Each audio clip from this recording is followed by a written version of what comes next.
Starting this month, electric vehicle drivers in Pennsylvania have to start paying a little extra to the state. EV and PHEV owners will receive a notice from PennDot by mail to pay a road user charge. PennDot is also working on an online system for the charge that should be finished by August. Here to weigh in is John Hingham from the Electric Vehicle Association. Thanks for joining us, John. Thank you for having me. So Pennsylvania's argument is that drivers of gas-run cars already pay a gas tax, which goes toward fixing up the state's roads and bridges. So this is a way for electric and hybrid vehicle drivers to contribute. What are your feelings on that and on these types of charges now in general? Well, the EVA's position is that EVs use the roads and we should pay our fair share. So we do support the fair use of road taxes for EVs as long as they're not punitive. There have been some cases where punitive taxes have been proposed, but as far as I'm aware, none have passed. So I think what Pennsylvania has proposed is reasonable. If I am properly informed, it's on the order of $200 this year, going up to $250 next year. And that's right in line with what someone filling their gas car up, getting 15,000 miles a year and maybe 35 miles a gallon would be paying. And would you like to see any of that money maybe go towards putting in charging stations and infrastructure for EVs to become more popular, or does more need to be done even on top of this too? Excellent question. There is, I don't think that what the Pennsylvania road tax is collecting is probably sufficient to go toward charging stations. It sounds like it is on the par of what gas car drivers are going to be paying toward the road system.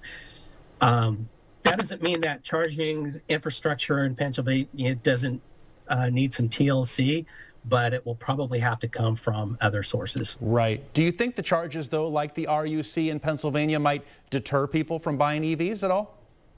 I don't think so. I think it is reasonable, and reasonable-minded people are going to see it that way. I know that in my state, in California, we've been collecting an EV road use tax for a number of years now. And last I checked, EVs were selling at about 25% of all market share for cars. So it hasn't hurt here. Right. So I think as long as the taxes are fair, I don't think it's going to hurt sales. Last month, the EPA said it's starting to reverse vehicle emissions rules that were pushing people to maybe move toward electric vehicles. Some state funding toward EV charging has also been cut or paused. But then President Trump has vocally supported Tesla and bought an EV himself. How do you feel about these sort of mixed messages coming from Washington right now in the current state of the EV industry? The messages are definitely mixed, and that's unfortunate. Any churn, any uncertainty is not helpful. I do believe that EVs are an important tool in fighting climate change and pollution, but that's not the only reason to go electric.